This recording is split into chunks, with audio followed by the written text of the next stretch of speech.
Hey everyone, welcome back to our channel. If you're new here, please subscribe. I'd really love that. If you're returning, how you doing? What we're going to be talking about right now is what people are seeing and experiencing in everyday life when it comes to being of the prepared mind. And I get sent pictures, videos, emails, and links. And if there's anything that you guys want to send me for a video, my email's in the description box below. Excuse me while I adjust my tuchus. So, this first thing that we're going to be talking about comes in from a community member, and he said, is it possible to modify the weather using radio waves, electromagnetic radiation, or to use radar as a particle beam weapon? Yes, according to the U.S. government, NOAA radio waves, electromagnetic radiation, can indeed modify the weather. Okay, so link, thank you, and that will be in the description box below for you guys, okay?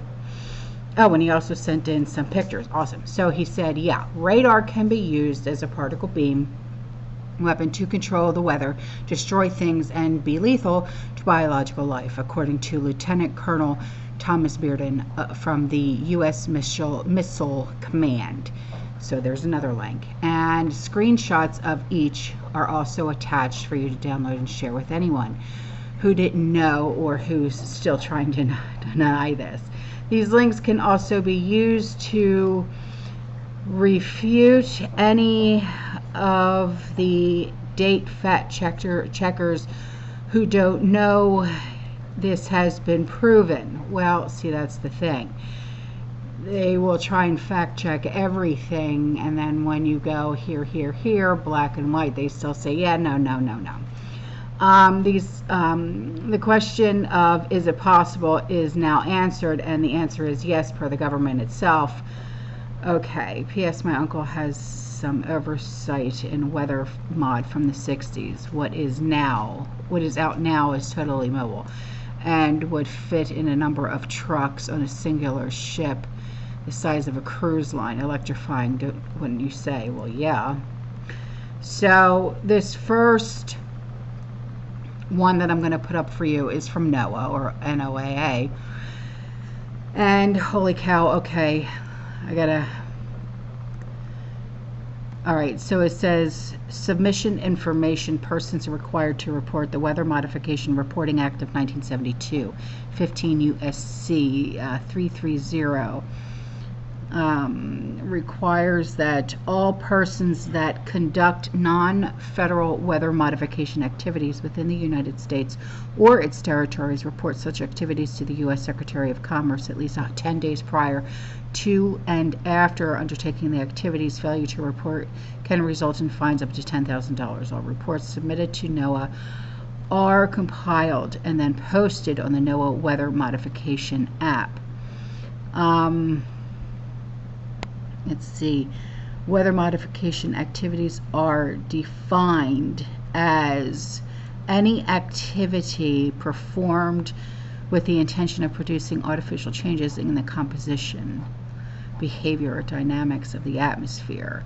The following, when conducted as weather modification activities, shall be reported: seeding or dispersing of any substance into clouds or fog to alter drop size distribution, produce ice crystals, or coagulation of droplets after the development of hail or lightning, or influence in any way the natural development cycle of clouds or their environment.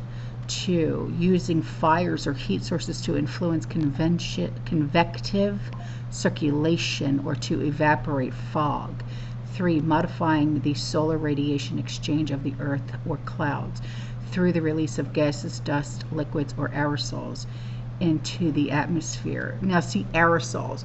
Do you remember when we were, oh my gosh, I'm going back to like 4th grade science class. Remember the CFCs, the chlorofluorocarbons, and they were all in all of the aerosol cans and all of the hairsprays that were out on the market. They all had to do away with the CFCs, or the chlorofluorocarbons. Remember that?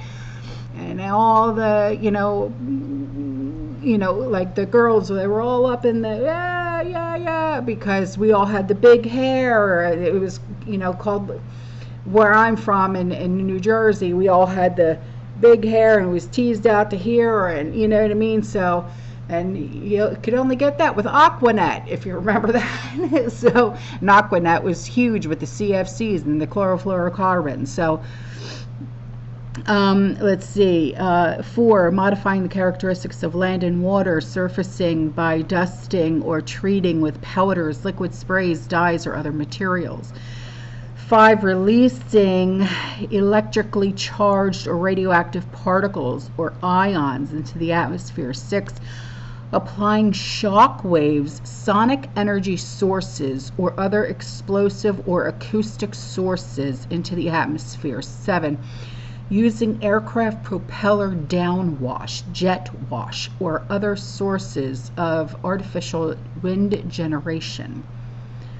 8, using laser or other sources of electromagnetic radiation. Or 9, other activities undertaken with the intent to modify the weather or climate, including solar radiation management activities and experiments.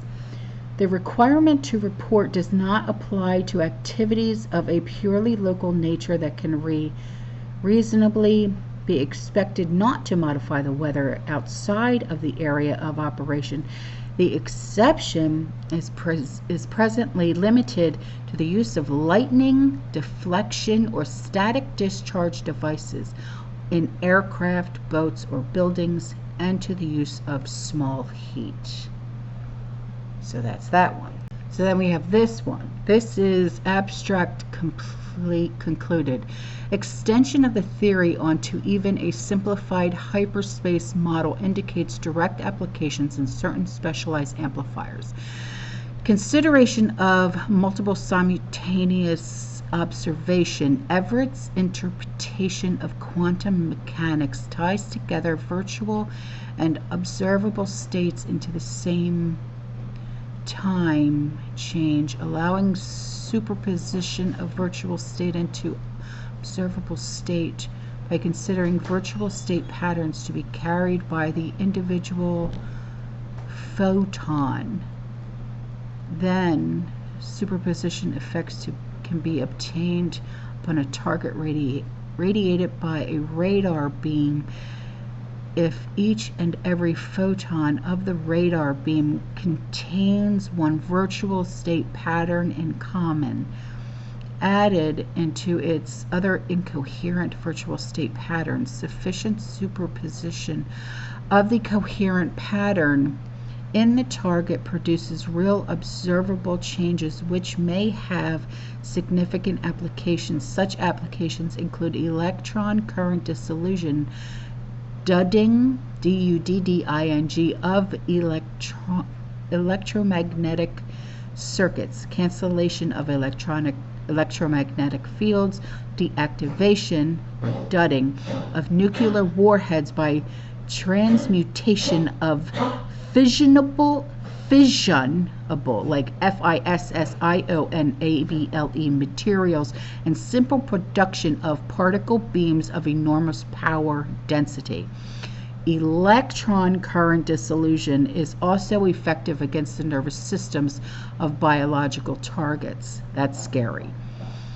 It thus appears that electromagnetic radiators, such as radars, could possibly be made into universal all-purpose weapons, effective against every major battle element. A mechanism and a theory for direct amplification of the virtual state into observable state is given. At least one known device, MORAYS, and that's MORAYS, free energy apparatus, successfully applied virtual state engineering to produce 55 kilowatts of power from a 55-pound device by tapping zero-point energy. Holy shamoly.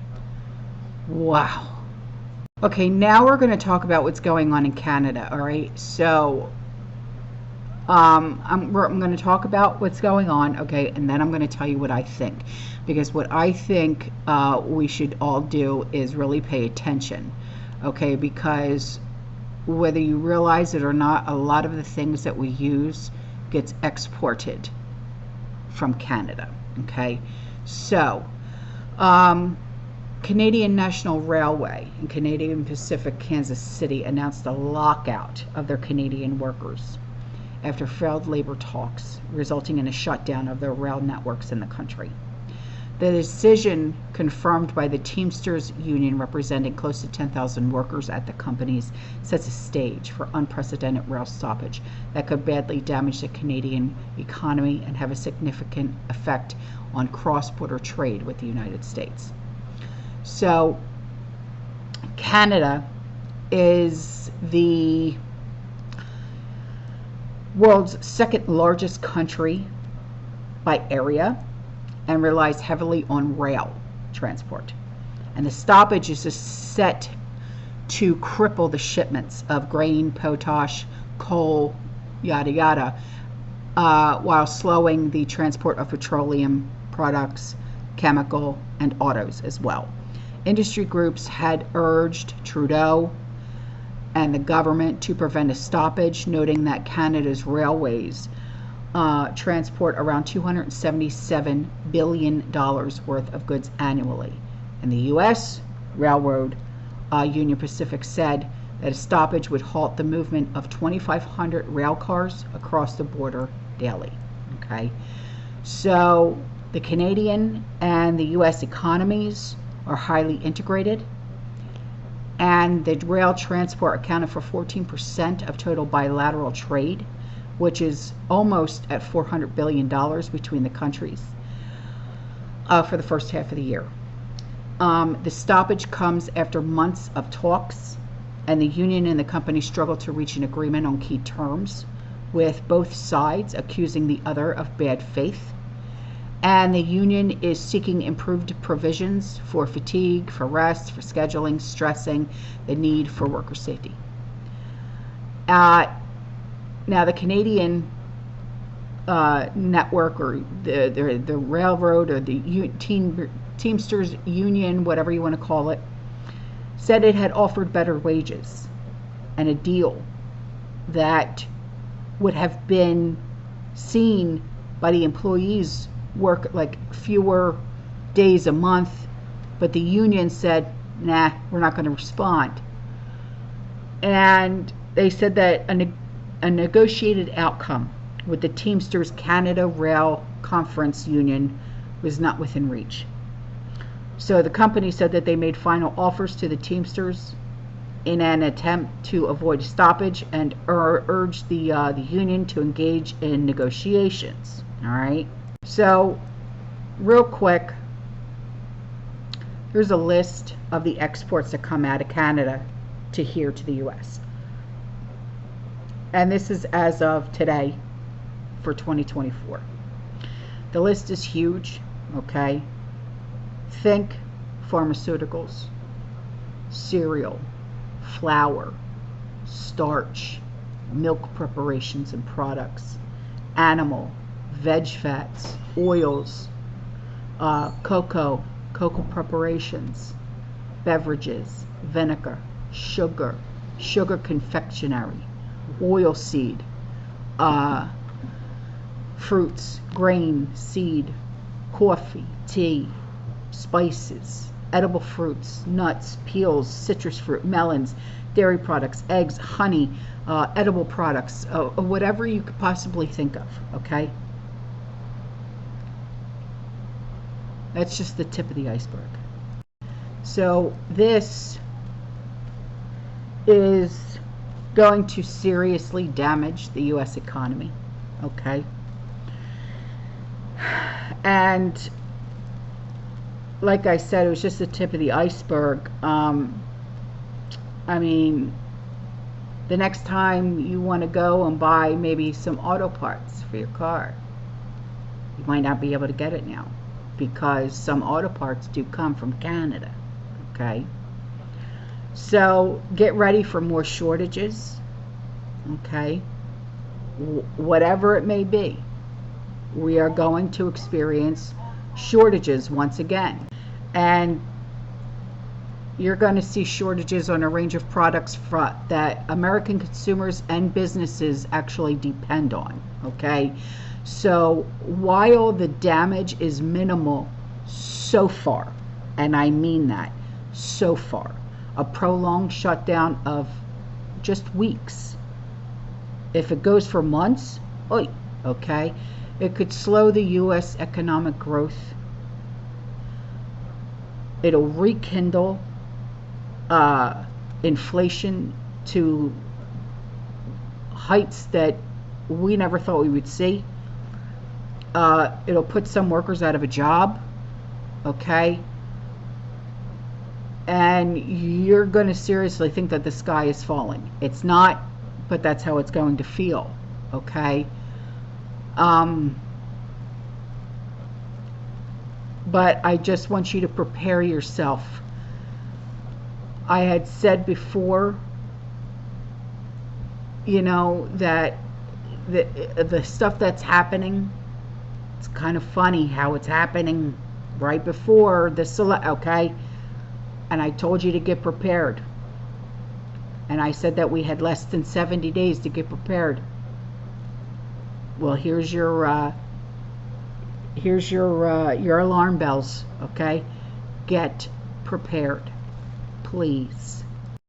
And before I go, I think it was yesterday I was talking about cucumbers with the salmonella, and I said that I didn't know what states were affected. Well, here's a map for you, okay? This map shows where the 551 people where the affected lived, okay? This outbreak may not have been limited to the states with known illnesses, and a true number of sick people was likely much higher than the number that has been reported. And this is because many people recover without seeking medical assistance, okay? And they probably didn't even get tested.